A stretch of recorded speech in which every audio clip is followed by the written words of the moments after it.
Welcome to the session on pursuing graduate study and finding a graduate program. If you all want to, you can turn on your cameras so I can see your smiling faces, or if you want to remain lurkers, that's okay too. I have a PowerPoint to kind of guide our conversation. So let me see if I can get that to come up. Yay, I can see all of you. Bright smiling faces, good. I'm Bob Bowman. I'm a professor here at the University of Central Missouri in the graduate program in college student personnel. And I have been at this institution and 3 others. So I can talk a little bit about different parts of the country if you're interested in that as well. But we are on a short timetable today, so I want to go ahead and get us started. But feel free to raise your hand or chime in or just interrupt me. That's okay too. And if you have a question along the way, I don't want anybody to have a question that doesn't get addressed today. Okay, so you've all decided to go get a master's degree, and you're wondering how do I go about doing that? And let me first say that the master's level degree is considered the entry level credential in student affairs. If you want to go very far in student affairs, you need to have the master's degree. And if you need or if you're wanting to pursue upper administrative positions, particularly at larger institutions, you're probably going to also need to be thinking about a doctoral degree somewhere in your future. Most doctoral students don't go to pursue that until they have been in the field 5 or 10 years. So there is no rush on you at this point in time to think about that. But if you do want to go to the top of the organizational chart, that's going to be a credential that you're going to be interested in. The master's degree is going to be different from your undergrad degree in that it's a very narrowly defined area of expertise. You know, there's no gen ed classes. You don't have to take introduction to chemistry anymore or any of that kind of stuff, thank God. It is all the entire master's degree is going to be in your area of interest. So it's like having every class in your major. Now the programs that you're looking at will either be fairly general, and they will say that we're preparing people just to go into student affairs, not into any particular department in student affairs. So we prepare you for housing and student activities and academic advising and all sorts of other things. But some programs are going to be very specialized in their focus. And one way to quickly determine that is to ask the program, ask the coordinator there that you're talking to, where do your graduates go? And if the answer is 100% of them go into housing, you know that program is really geared to send people into housing careers, which is great if you're interested in a housing career. But if you're wanting to go into some other part of campus, having a very narrowly focused program that's not where you want to go may be kind of limiting, or you may feel kind of on the outside of some of the conversations. So a generalist program, and certainly a generalist program is more of interest to you if you're not sure where you want to land in student affairs yet. You probably have more than one interest area. So finding a more generalist program may be more of interest to you. When you go looking for programs, the titles are going to vary a great deal. And you have to be careful not to get confused by that or deceived by that, because the title of the program may or may not be really descriptive of what they do in that program. So don't rule a program in your search or out of your search just because of what the title says in it. And I have some titles here for you. Some of them will say higher education in the title. Some will be more specifically student affairs in the title. Student development is a less common title for the programs. Some are going to be housed in educational leadership programs. And it won't sound like student affairs at all when you read the overview of the program. So you have to dig deeper into it to see what the real focus is. And then we have a few that are under organizational administration theory, which are very cleverly hidden, harder for students to find those programs. And then some are housed in counseling programs. So, and counseling programs, you know, I would caution you about, if you're interested in a career that is very counseling focused, you want to be one-on-one helping people on interpersonal problems, you should definitely seek out a program that is either housed in a counseling department or has a strong counseling focus. If, on the other hand, you have no desire to act as a counselor in your career, you want to be an administrator, then shy away from programs that are housed in counseling departments, because they're going to have a very different feel and very different composition. So that's one of the first things, you know, I think that I would decide as a prospective master's degree student is, how much counseling do I want in my program? How much of that do I want to do in my career? And if the answer is on the less end, make sure that you shy away from the counseling programs. Students in master's degree programs, in case you're wondering who you'd be with, there are a good number of students who move straight from their undergrad up to the graduate level. So there are going to be a good number of 22-year-old people who have just finished their bachelor's degrees.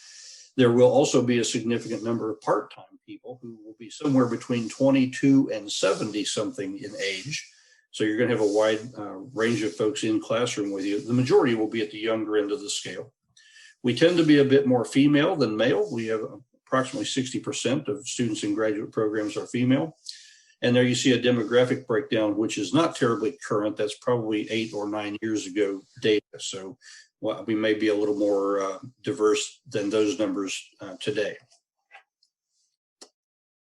Master's programs are going to vary a good bit in terms of what you're required to do. You can find a master's degree in student affairs that requires as little as 30 credit hours of work. And you can find them that require 48 or more credit hours of work. And you may say to yourself, well, if I can get a master's degree in 30 hours, why the heck would I hang around for 48?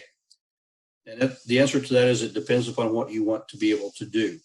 The ones that require more credit hours are usually on the counseling end of the spectrum, and they are probably going to be CACREP accredited. And that means they have to be at least 48 credit hours long. More administratively focused programs will be on the shorter end of the credit hours. And and our program is right in the middle at 39. So you can find them at any credit level.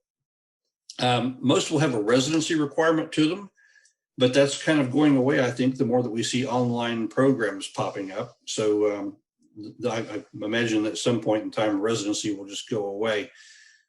But residency means that you have to take a certain number of credit hours in a certain time frame. And the university wants you to get an intensity of experience, not just take one class at a time for 6 years and then have a master's degree.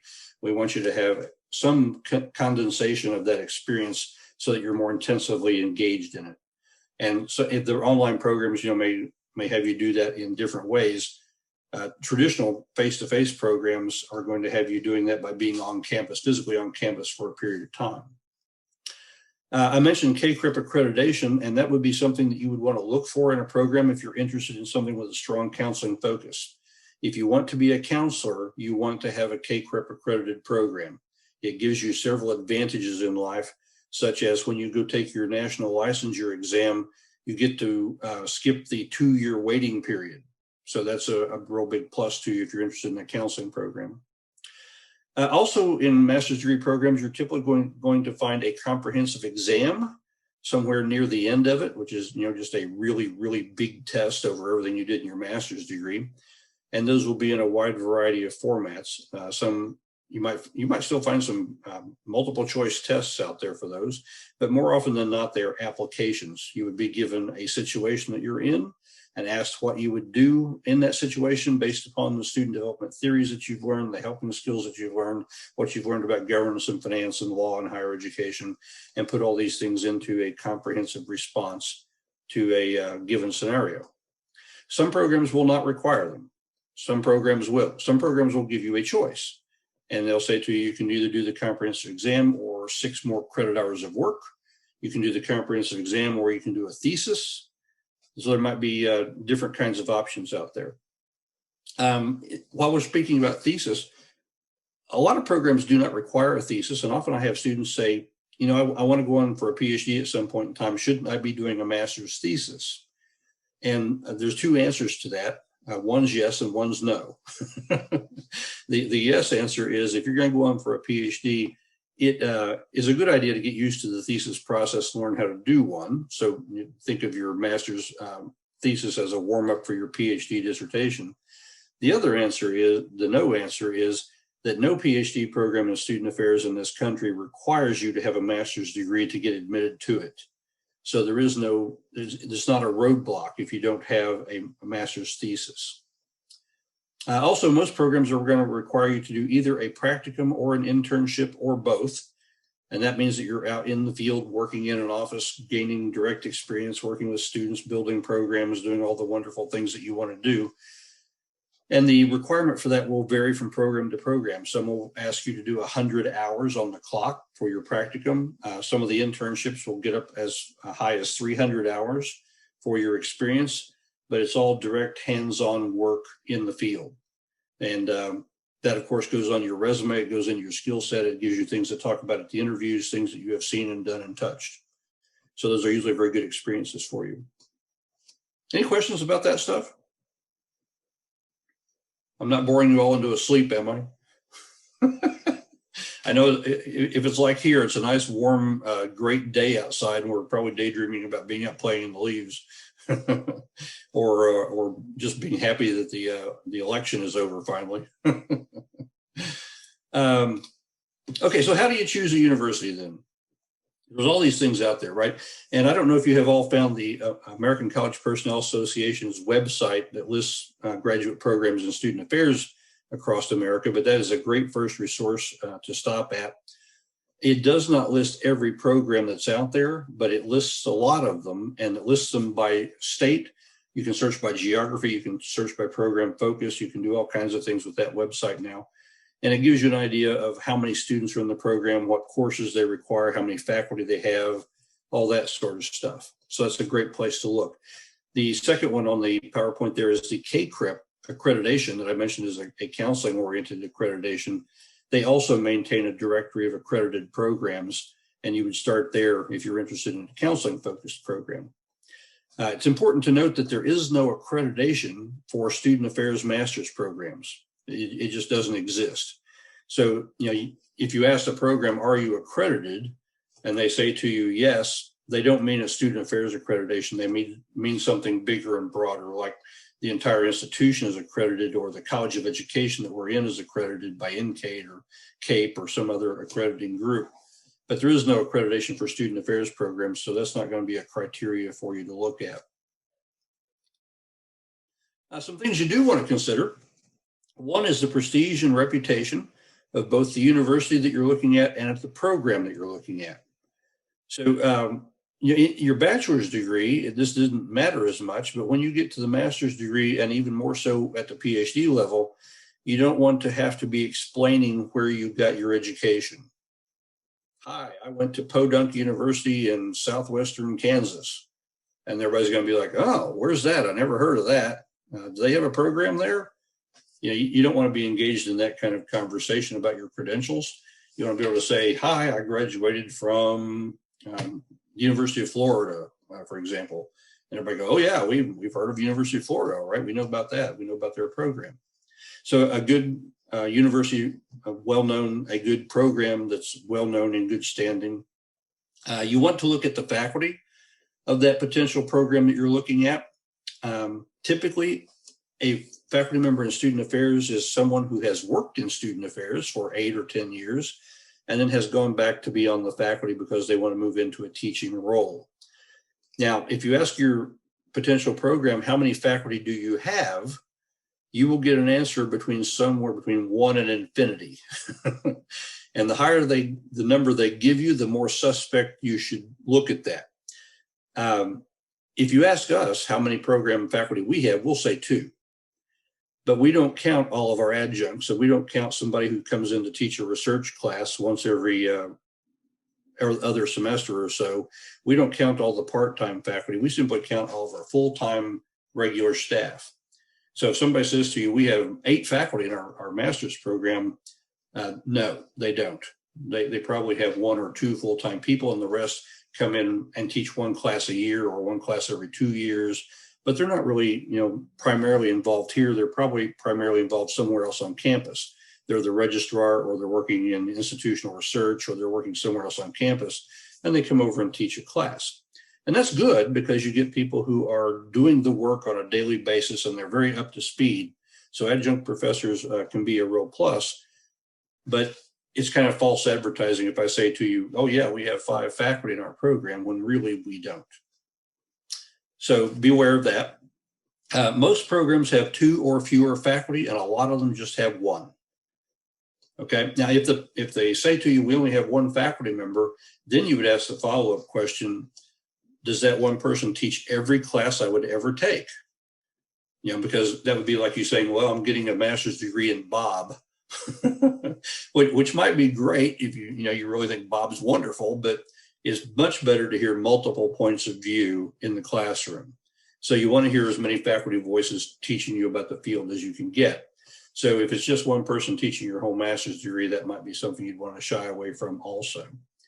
You can ask the faculty what their research interests are, and that's going to give you an idea of what their background is and what their favorite thing to talk about in class is. And hopefully you would have a faculty who have diverse interests and can talk to you about a wider range of things. If everybody in the program came out of housing and housing is their favorite thing in life, every example that you hear in class is going to be a housing example. And if you're fine, if you're in housing, but again, if you're in student activities or you're in academic advising, you might feel a bit marginalized by that. You also, of course, want to look at what assistantships are offered. I'm assuming that none of you are independently wealthy. Is that a fair statement? Yes, we have student loans. We are not independently wealthy. So assistantships are going to be a great deal of interest to you for two reasons. One, an assistantship will typically waive all of your tuition costs. It will also pay you a check every month, and it gives you hands-on experience somewhere in a student affairs office on campus. So not only does it help you out financially, it also helps out your education. It gives you a way to learn more about the field. And they're going to tell you that that's a 20-hour-a-week commitment, which I'm going to just tell you right now, that's not true. It's probably a 30 or 40-hour-a-week commitment, but they're paying you for 20. So, and that's, kind of okay if you're a graduate student, because you're looking for all the experience that you can get. You want to learn as much as you possibly can, and you're getting to do it hands-on in an assistantship. So you're kind of okay with that. What other kinds of resources are available in that department that you're looking at? Do they help send students to conferences? Do they give you travel money? Are there research grants available? Is there a strong student cohort, a strong student association connected to that program? One of the things you'll notice about this EPSA conference is this conference is entirely put on by our students. This is their project. They're a very tight-knit group. They do a lot of things. They raise money for people to go to conferences. They bring speakers in. They do a lot of social things so that people get to interact with each other outside of class, so that every time you see your cohort, you're not talking about Chickering's theory. Sometimes you can just be talking about each other as people and doing things together and having fun and enjoying each other. And that's kind of a strong resource to you as well. It's good to go through graduate school with a good cohort to support you.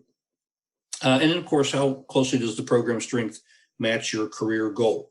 You want a program that's going to prepare you as much as possible for the specific thing that you're going into.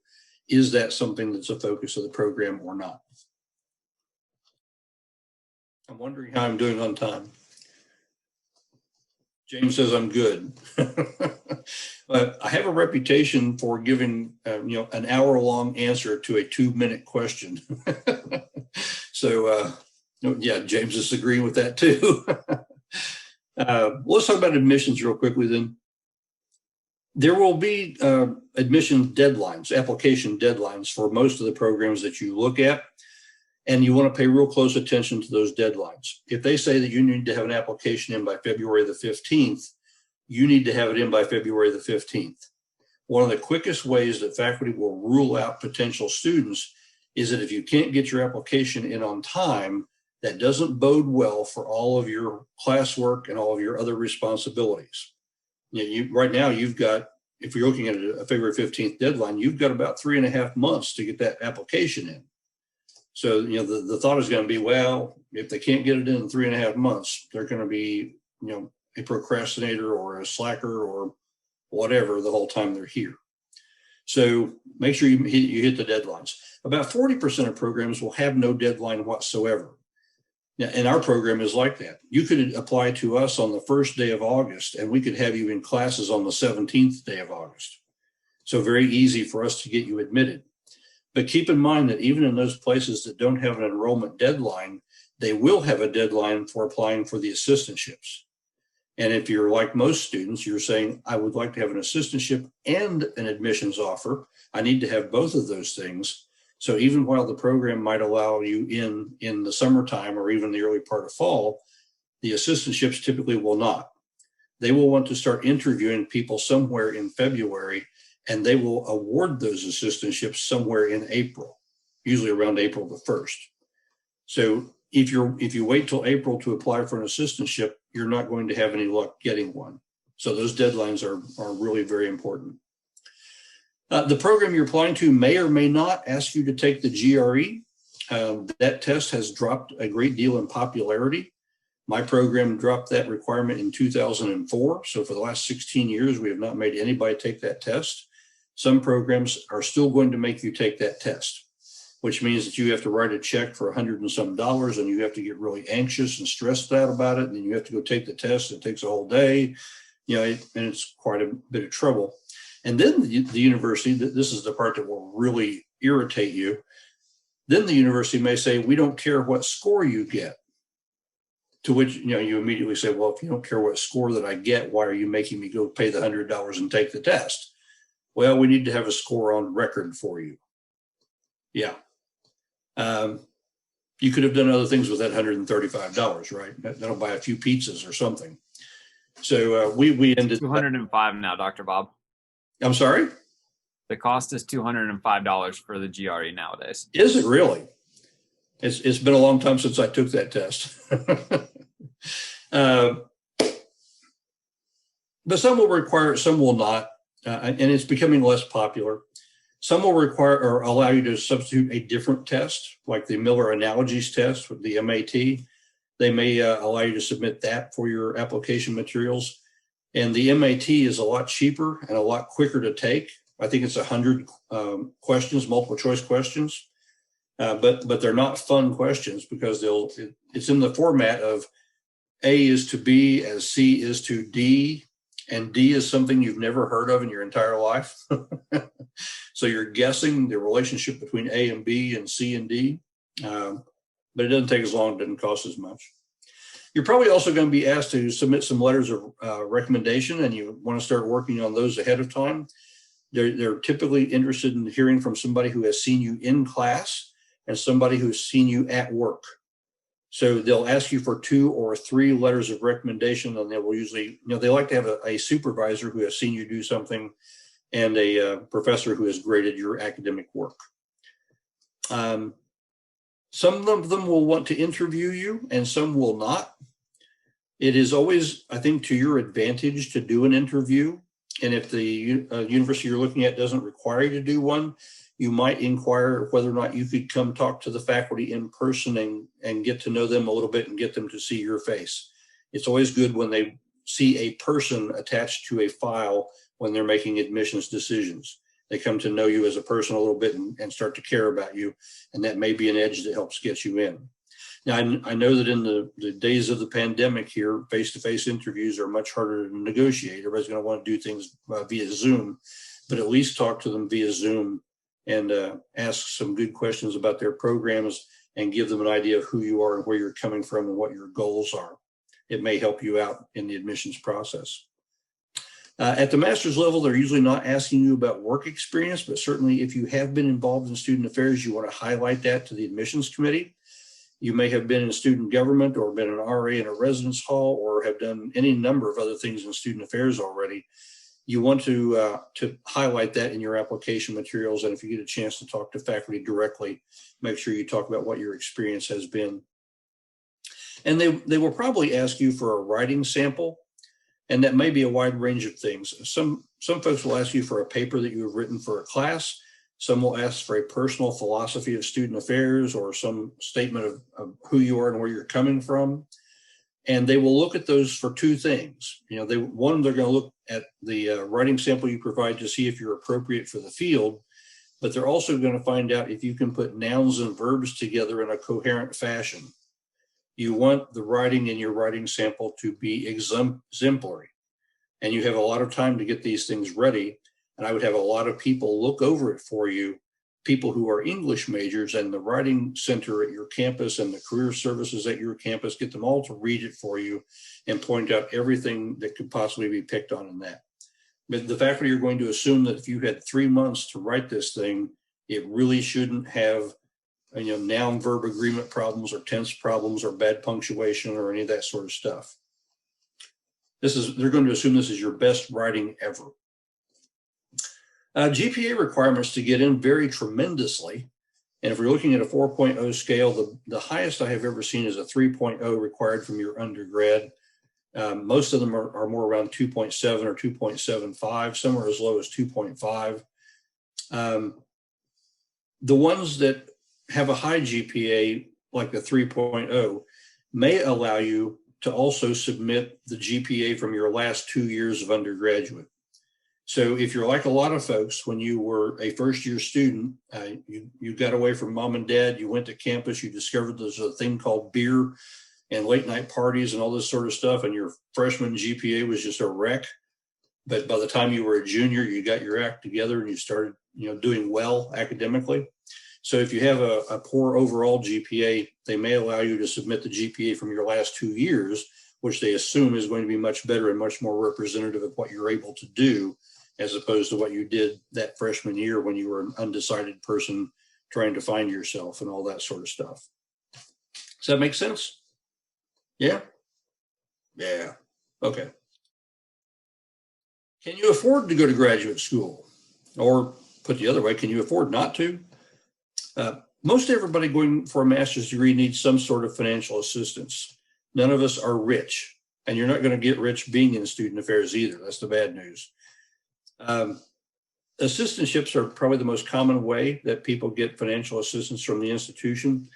I noted earlier that that's a 20-hour-a-week gig, but that's a lie. You'll be working 30 or 35 probably for that. They will typically give you a tuition remission. If you're working in housing, you'll probably get a free place to live and probably a free meal plan. And that meal plan will probably be all the meals you can stand to eat. You can eat there as much as you want or until you just can't take it anymore. And then there will also be a cash award on top of that. And the stipends that you are paid for a graduate assistantship vary tremendously from institution to institution. You might be able to find one that actually pays as much as $18,000 or $20,000 a year to you, besides the other things that you get. Some will pay you as low as $4,000 a year. So you divide that out on a 10-month contract, and you're getting somewhere, between $400 and $1,800 a month. That's a pretty big differential from one place to another.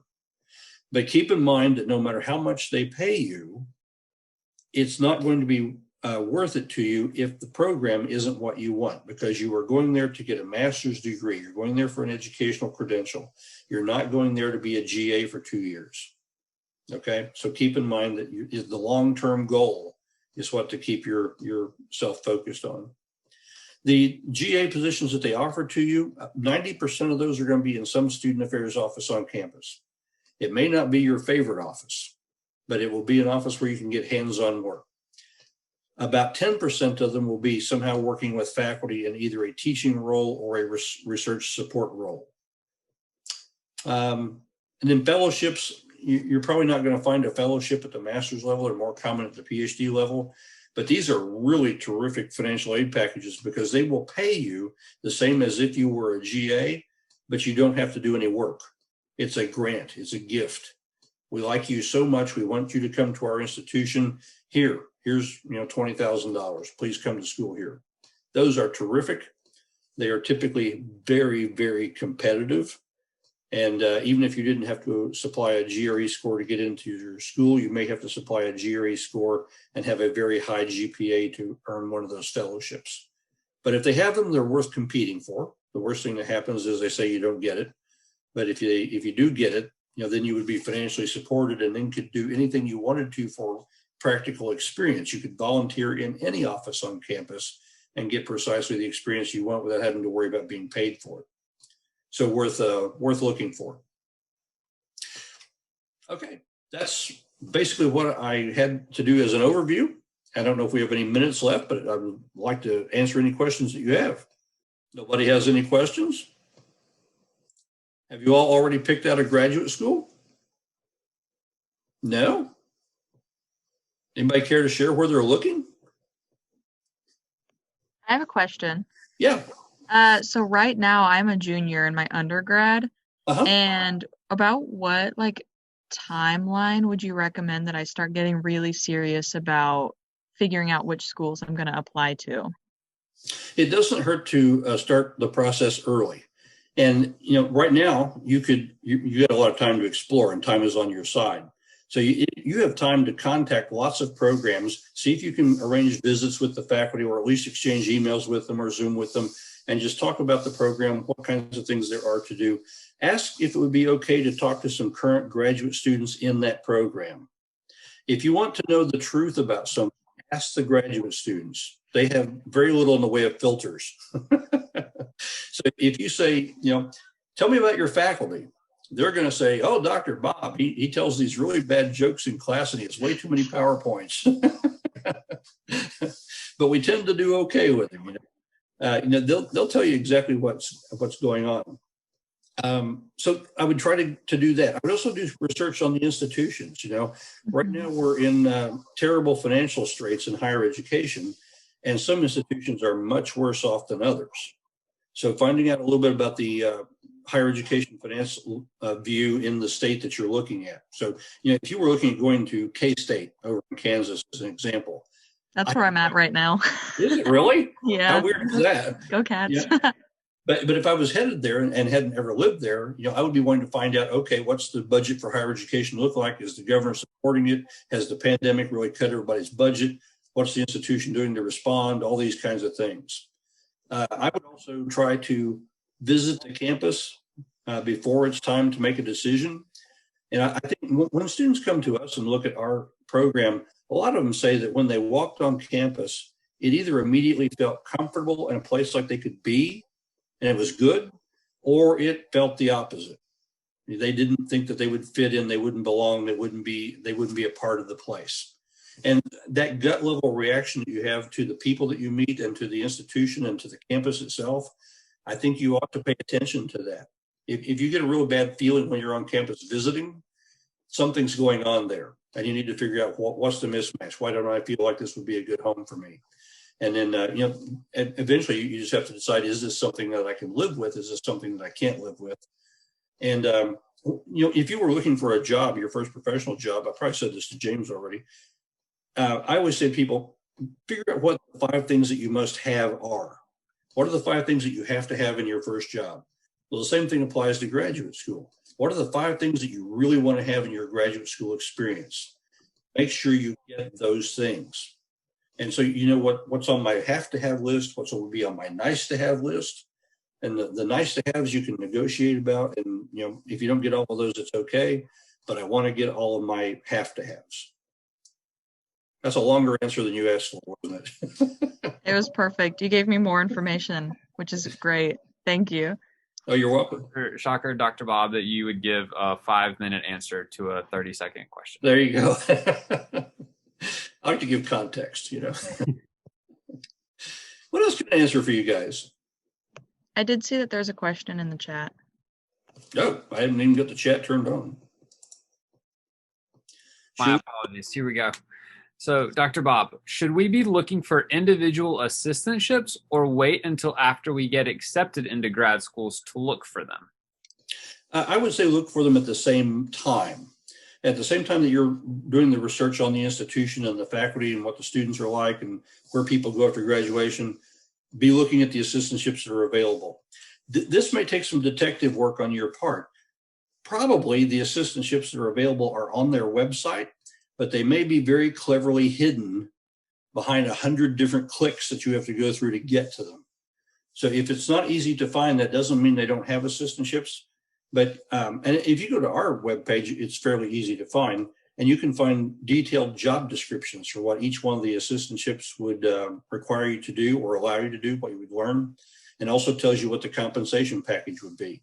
Some places will have very full information available to you very easily, and some will hide it and make it hard. Like we only want people who really search well to come to school here. We're trying to keep out the people who only do 3 clicks and leave or something. I don't know what their thinking is about that. And if you can't find it, feel free to send an email or make a phone call to the graduate program coordinator of the program that you're looking at and say, hi, I'm a prospective student. I'd like to find out some information about assistantships. And they should provide you with all of that right away. You especially want to look again for those deadlines. If there's a deadline to apply for an assistantship, make sure you get it there ahead of that deadline. They will probably take your application, like a vote that came in too late to the election place, and just set it aside in a different pile, and you're not going to get counted. You came in past the deadline. Lots of good election metaphors going around these days. And we're all so glad that's over. What else can I tell you guys? Are due dates different between assistantships and schools? Yes. Just because you find one due date doesn't mean that's for everything. The assistantship process may run completely separately from the admission to the program process, and they may have due dates that are a month apart. So make sure you take note of when those deadlines are. You don't want to miss out on an assistantship or a program admission just because you didn't know the deadline was passing. That will make you very sad. I see in the chat, Keenan has said he or she, I'm not sure. Most schools are having a deadline of December 1. That's a very early deadline. Typically, the deadlines that you see are going to be January, February deadlines, but that doesn't mean that a particular school won't have a much earlier deadline. So if this is the year you're looking to go to apply, start the process early. Start in October, start in November, start doing your research, know what the deadlines are.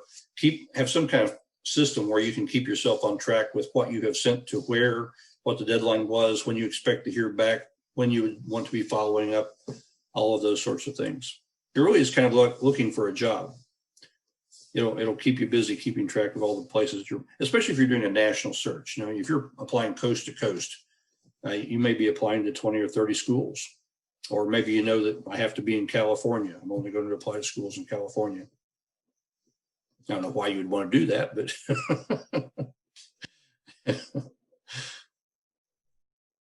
I usually get a question about going to the same place that you have done your undergrad.